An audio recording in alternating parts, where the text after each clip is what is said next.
Revenge. Have you ever wanted to take revenge on somebody? I want to talk about revenge today, and I want to talk about how it can be a good thing and how being successful at revenge can actually improve your life. Now, if you've listened to the podcast for a while, if you've listened to other episodes, you're probably thinking, okay, what's the catch? Because there's no way that Dr. Williams is coming on here to promote revenge.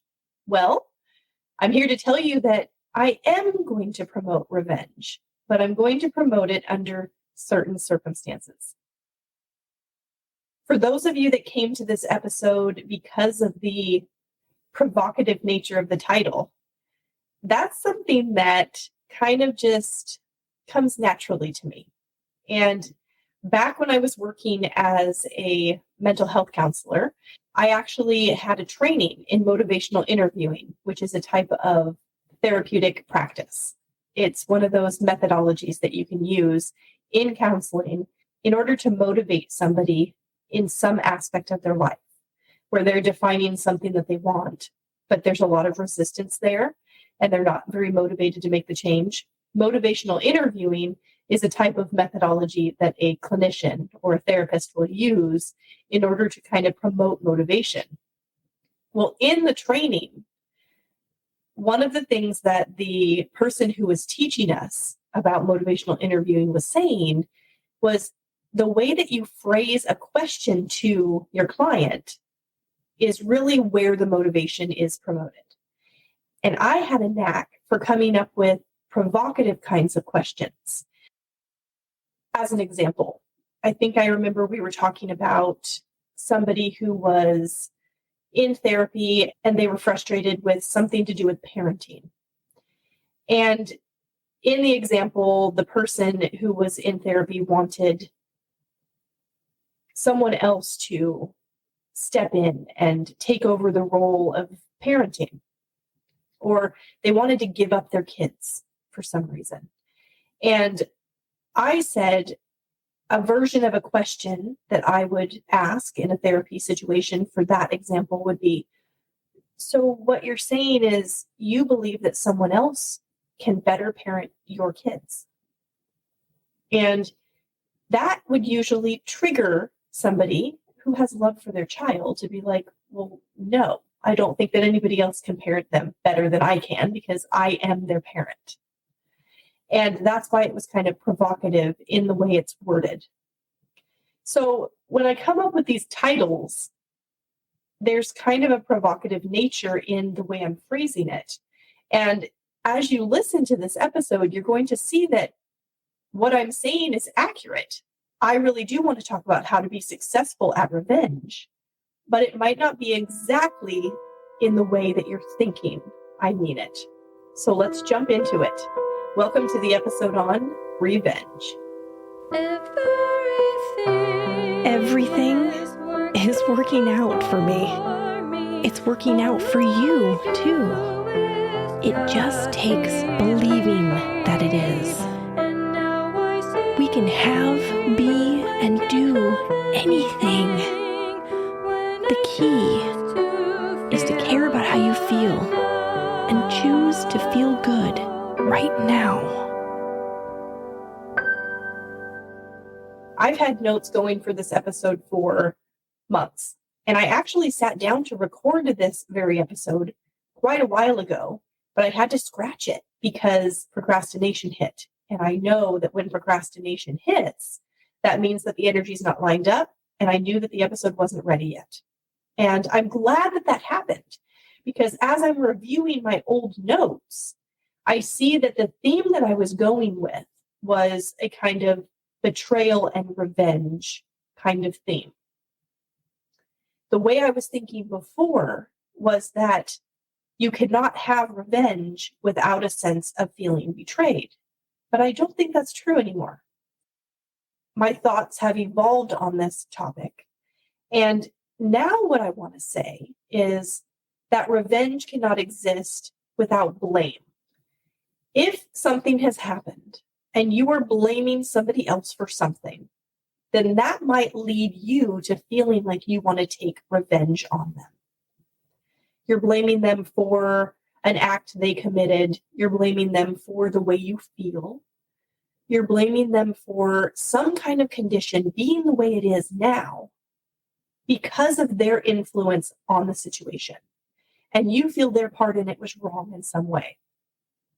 You feel that they have wronged you. And that's kind of where the idea of betrayal came in. But if you have felt like somebody has done something awful to you, and you fall into that emotional state of revenge, then that means you want to give them a little dose of their own medicine. Let them taste what it's like to feel how you're feeling based on something that you're going to do to promote it in them now, the way that they did the same thing by promoting that negative feeling in you. And that's where that state of revenge exists within that dynamic. But just for the sake of defining it, I looked up the definition of revenge and the definition of blame. So I'll offer that to you now. The definition of blame is to, quote, assign responsibility for a fault or wrong, unquote. Now, the definition for revenge is threefold. The first definition is, quote, to inflict punishment in return for injury or insult, unquote. The second definition, quote, to seek or take vengeance for oneself or another person, unquote. And the third, quote, the act of taking vengeance for injuries or wrongs, semicolon, retaliation, unquote. Okay, so that's pretty laid out and clear as to what revenge is, the act of revenge. But we don't often discuss revenge as an emotion, but it is, and it's on the emotional guidance scale. Revenge exists right above hatred and rage and right below anger. So just as a review, if we are starting at the bottom of the emotional guidance scale, that is fear, grief, depression, despair, and powerlessness. A step up from that is insecurity, guilt, and unworthiness. A step up from that, jealousy, and a step up from that, hatred, rage. The step up from that is revenge.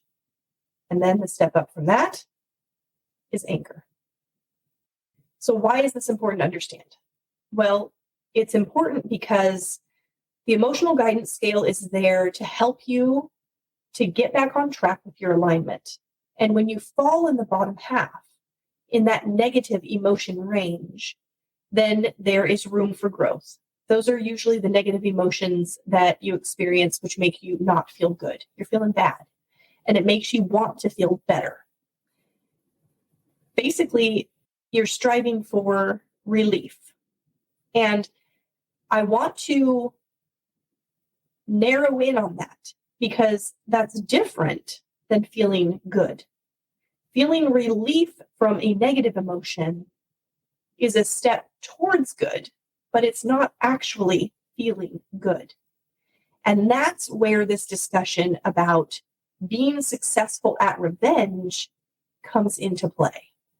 If you are experiencing those negative emotions that are way down on the bottom of the scale, the ones that are below revenge, such as jealousy or hatred and rage, then that means if you're in that state, then finding relief and moving up the scale towards good means promoting what's next in line. So for jealousy, that would mean promoting hatred and rage. And I've talked about this in other episodes where I'm a different kind of psychologist and therapist because sometimes I promote negative emotions. And usually in a therapeutic setting, that's not something that is promoted. But because I understand the emotional guidance scale, and I know that improvement just means gradual steps up the scale, sometimes that means going for other negative emotions, which are a little bit more of a relief of a negative emotion than the one you're currently in. So if you're feeling jealousy, feeling hatred and rage is a step in the right direction, and it offers some relief from jealousy. Once you're in hatred and rage, moving into revenge is a positive thing. That's the next step. It's the next gradual step in moving toward feeling good, finding your alignment again. So that's what I mean when I say how to be successful at revenge.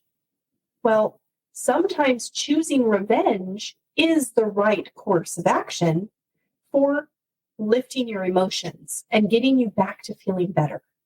You have to reach for that emotion which offers relief, which means reaching for that next step. So if you're feeling hate towards somebody who has done wrong in some way towards you and you are blaming them for it, the next logical step, and the one that your inner being is calling you to, is revenge. And that's how reaching for those feelings of revenge and those thoughts of revenge are promoting relief and is a positive influence on you. So if you caught it, I said that your inner being is inspiring that kind of move. And that also can be kind of hard to swallow, because if you understand your inner being, you know that your inner being is always in a good feeling place. To consider your inner being promoting such a negative emotion and behaviors such as revenge is kind of hard to take. That doesn't sound godly, does it? But I don't think it's cut and dry in that way. The task, the role of your inner being is always to get you back into alignment. You are always being called to feel good. And it is your human consciousness, what you're focused on, and your beliefs about it, in other words, your perspective on whatever's happening around you, which has an emotional state attached to it. So when you are feeling hatred and rage, your inner being is always calling you up the scale and wanting you to reach for a feeling of relief. And sometimes that means sitting in revenge. And I'm not saying revenge feels good, but at the time, it does feel better. It feels better than that hatred and rage. It even feels better than that jealousy. It feels better than fear and depression and unworthiness. It feels better than everything below it on the scale. And therefore, that is something that your inner being is supportive of, is promoting, is calling you to.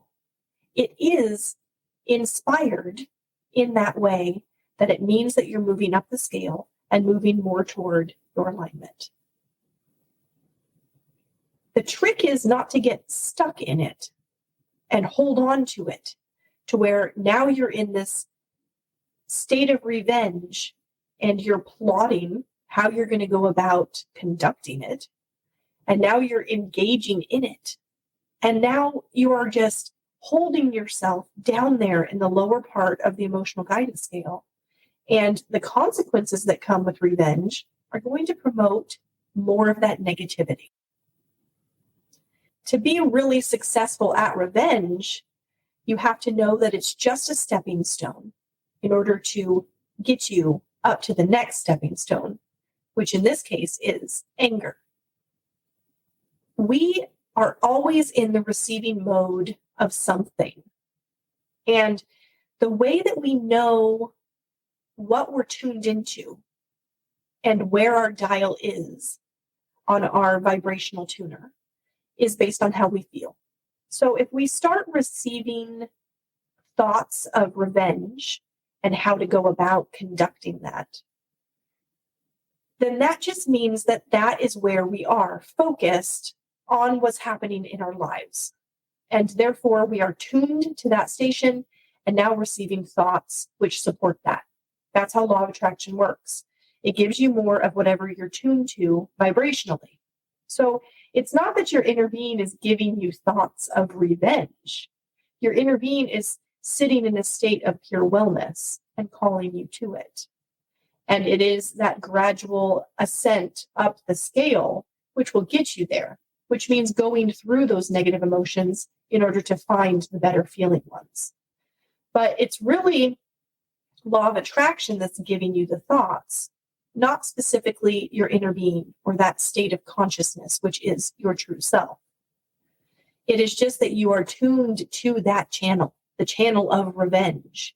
And now you're receiving thoughts and inspiration that is contributing to that emotional state which you were offering. You're putting it out, therefore you're getting it back. Recognizing it and not investing in it is the key to continue moving up the scale. The goal is always to get you to feeling good. And feeling better is on its way to good, but just that little bit of relief from hate and rage into revenge is no place to stop. That's not a stopping point. It is just I'm passing through this state of revenge. And yes, I'm having some thoughts about it. And yes, I feel like engaging in it. But because I know that I am just tuned to that vibrationally right now, and I know I don't want to stay in that state because at the core of who I really am, I want to feel good because I am good. My higher self is always in a state of wellness, and that's where I want to be. When you match up both aspects of your consciousness, your human consciousness and your spiritual consciousness, that is where it feels the best. And we all want to be in that state. All of us, at all times. Would you like to have an ad-free experience? I know you probably have my intro and my outro memorized by now, and maybe you just kind of want to cut out that ad space, this one right now that you're listening to, so that you can just get all of the content of the episode.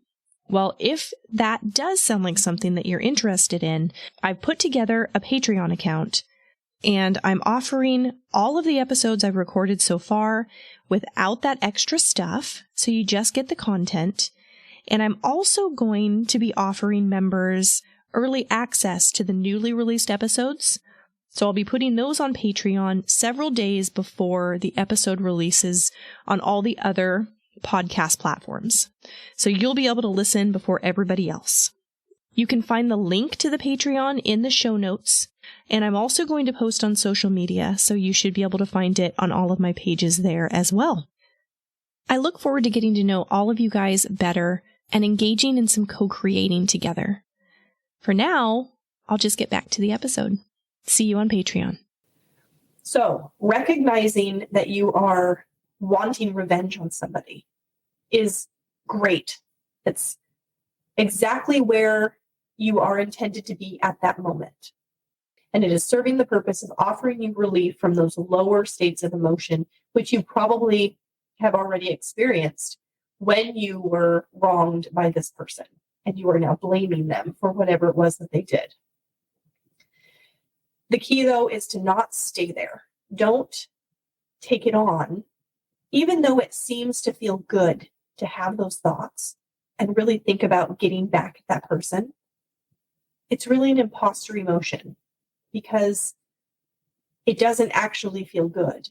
It just feels like relief from you hating them, which is the state that you were in before when you were focused on the rage that you're experiencing based on the wrong that they committed. So that is really the key to being successful at revenge, is to not engage in it, to recognize it as the relief that you're experiencing and allow it to progress further up the scale into anger and discouragement. Even blame. Blame comes after discouragement. So even though you have this blame for them, sitting with that blame feeling that emotion of blame is 3 steps above revenge, which now that I'm thinking about it, makes a lot of sense.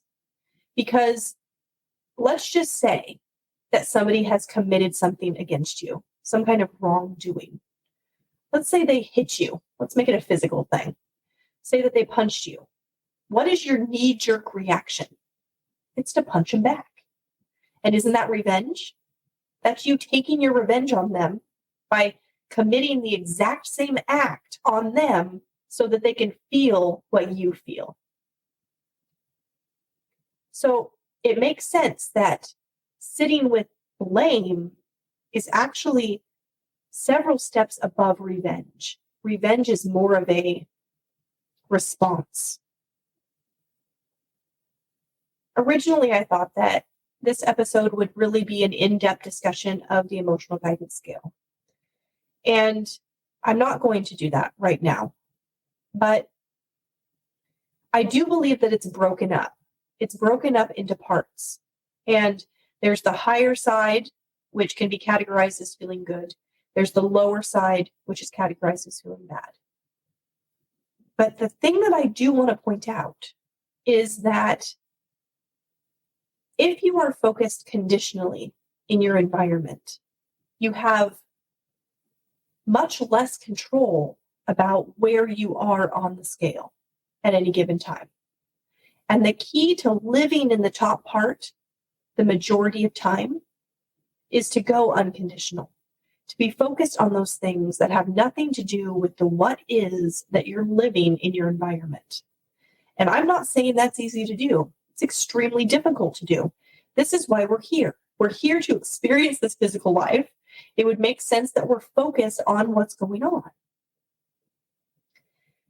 But since this is a discussion around revenge, we have to discuss conditions, because the truth of it is, the only way you can ever feel like engaging in revenge is because you're focused on a conditional occurrence of something. Something happened conditionally in your environment which led to you being offended in some way and blaming that person for the offense and wanting them to experience the same thing back. If you are living an unconditional life, then it doesn't matter to you what goes on around you, because you're maintaining your state of well-being despite any of it. And that's my goal, and one that I have not been able to achieve yet, but one that I'm striving for, because I understand that that's where my power is. My power is in unconditional focus on who I really am. And when you reach that point, I imagine that is the epitome of life.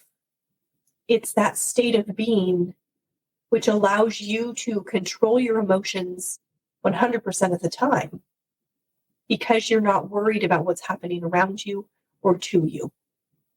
Your emotional states are not promoted based on your environment or your interactions with others. You're maintaining it within. And that is the goal, to maintain that alignment. Therefore, the conditions don't affect you. And I have to say that this is getting better for me. I find that I'm in a better state of alignment, even when conditions are negative, like when my kids are having a hard time, or when they're not listening to me, or whatever it might be in my daily life. I use my kids as an example because that's a big influence in my environment on my emotional state. But because I have been practicing my alignment and I have been focused on controlling my vibrational point of attraction, I'm able to take those things easier now. I don't get as offended. I don't get as negatively emotionally charged when things like that happen. I used to be the queen of knee-jerk responses. Something negative would happen, and I would respond immediately with a very similar vibration. It would drop me down very quickly. I had very little control about my own state of being and my own emotional regulation. But now I'm able to just look at it like I'm viewing it on a movie screen. And I don't take it on so personally, as in, this is affecting me and my state. Why is this happening to me? I don't have as much of a victim mentality, I guess is what it is. And if you don't feel victimized, you never want to engage in revenge. That thought just came to me. When we focus on the conditions around us, that has a vibrational frequency. Now, if you're focusing on the negative of the conditions, obviously, you're going to get momentum going on the negative path, and your emotions are going to go downward on the scale. If you're focused on the good conditions, you're staying in a state of appreciation. That's a good place to be. But to go unconditional means that you are able to choose how you feel based on tuning it to who you really are, which is always going to feel good. And then you don't get any kind of response to the conditions around you. It's almost like you're a separate entity and you're not involved in it. It really is kind of a dissociation, but in a really good way. Going unconditional is the state of focus which promotes the most positivity. So let's talk about the revenge that's already been committed. So let's say that you have been in a state of wanting revenge. You have plotted your revenge. And now you've gone and conducted your revenge. What does that feel like? Does that feel good? I think at face value, it kind of feels good. It feels like justification. It feels like getting justice in a certain way for a wrongdoing that was committed on you. And now you've done it back, and now you're even. Now that person understands how terrible their act was. But the truth is, it doesn't really feel good because it's nowhere up on the higher sides of the emotional guidance scale. After committing revenge, you don't feel things like hope, optimism, enthusiasm, eagerness, happiness, passion, joy, freedom, love, and appreciation. Those kind of emotions are not coming forth after conducting your act of revenge. Therefore, that state of being after that kind of feels like it might be goodness really isn't goodness unless you're up on that high scale, feeling love, feeling appreciation, feeling passionate, feeling all those really good emotions. Then you're really not in a state of feeling good. What you're experiencing is relief.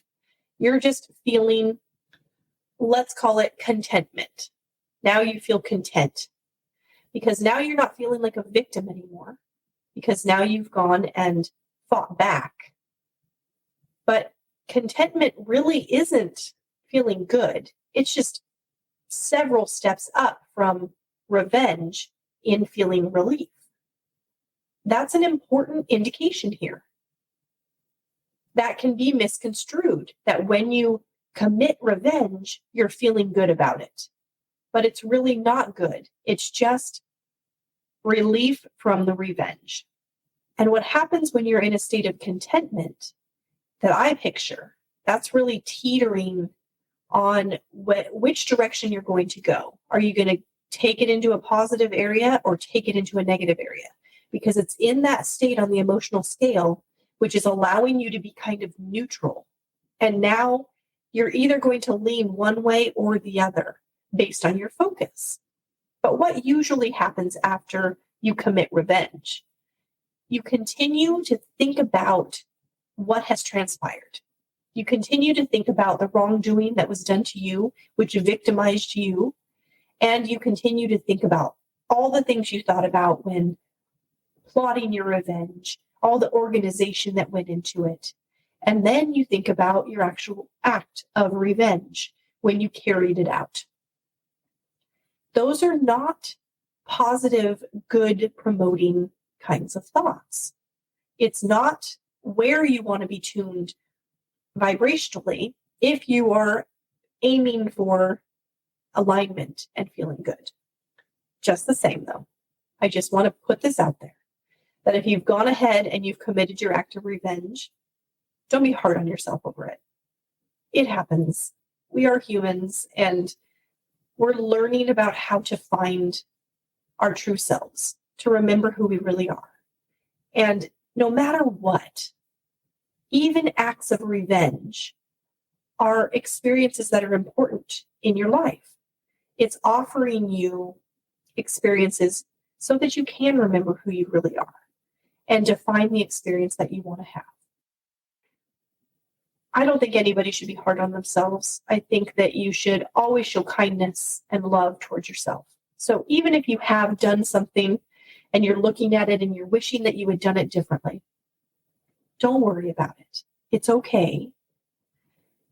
That's why these things happen, so that we can determine who we want to be, who we really are, and how we'll do things differently next time.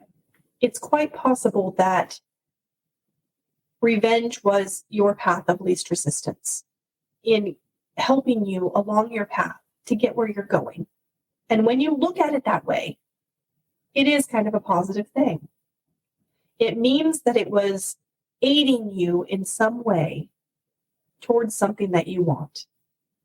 And that's never wrong. And it's never worth beating yourself up over. No matter how you look at it, whatever it is you choose to do, it is serving you in your expansion and your evolution. So it is a positive thing, and something good will come of it. When you're considering the emotional guidance scale, and your goal is to get into that state of feeling good, love, appreciation, and living in that realm, you know you're getting close when you have a feeling of hope. And hopefulness is the step up from contentment. So let's just say that you commit your act of revenge, you're feeling that justice has been served, and now you're in a state of contentment, which is kind of feeling good because it's a big relief from that revenge state that you were in. I mentioned how you're kind of teeter-tottering now on whether you're going to take it in the good direction or into the negative direction. So instead of ruminating about everything that just transpired in response to the wrongdoings that were committed against you and the revengeful act that you engaged in order to achieve what you consider to be justice, if you can then shift toward hope and achieve it and actually feel hopeful, now you are in the vicinity of appreciation. And that's the goal, to get to that point. Once you're in hope, you have just a few more steps up to get into appreciation. And in order to achieve that, what you do is you reach for those feelings in order to literally climb the ladder of the emotional guidance scale. From hopefulness, you reach for optimism. From there, you reach for positive expectations and beliefs. From there, it's enthusiasm, eagerness, and happiness. Then passion, then joy, knowledge, empowerment, freedom, love, and appreciation. So to conclude this episode, when considering revenge and how to be successful at it, my number one piece of advice is to recognize it when you're feeling it and don't engage in it. Realize that it's a step on the emotional guidance scale and that you are moving up from even lower states, and that relief that you're experiencing when feeling revenge is a step in the right direction. But don't hang out there. Try to continue climbing up the scale. Reach for feelings of anger, then reach for feelings of discouragement and blame, worry, doubt, disappointment. Just keep reaching for the next step on the scale and really feeling it finding some way to feel that in the moment and climb your way out of that hole of negativity. Once you get into that state of hope, you are almost there. You're so close that you can almost taste feeling the relief that is appreciation. That's the highest you can go. But my second piece of advice is, if you find that you're in a state of revenge and you want to be successful at it, you've engaged in it, you've conducted it, it's happened, and now you sit in a state of contentment. Make sure that you're leaning toward the good emotions and not ruminating down there in the negative act of revenge, because that will just keep you in a holding pattern down on the negative side of the scale. You always got to lean the direction you want to go. And leaning toward hope from a state of contentment puts you in the vicinity of appreciation. And that is always the goal. The goal that I have for myself and the goal that I have for everybody, because the truth of the matter is, we are all in our best states of being when we are in a state of appreciation. And it's possible to get there, no matter how low you have been on the scale, as long as that is the goal that you have set for yourself. So to be successful at revenge, you allow yourself to pass through it. Don't put any roots down. Look at it like a passing emotion, something that you're working through on your way to your alignment and back into your state of appreciation. If you're enjoying the podcast, you can show your support by leaving a rating and a review on your favorite podcast platform. You also can follow Dr. Williams' podcast on all social media platforms and subscribe on YouTube and by going to www.drwilliamspodcast.com. Deliberate creation is the key to living life satisfied, and that is my wish for all of you.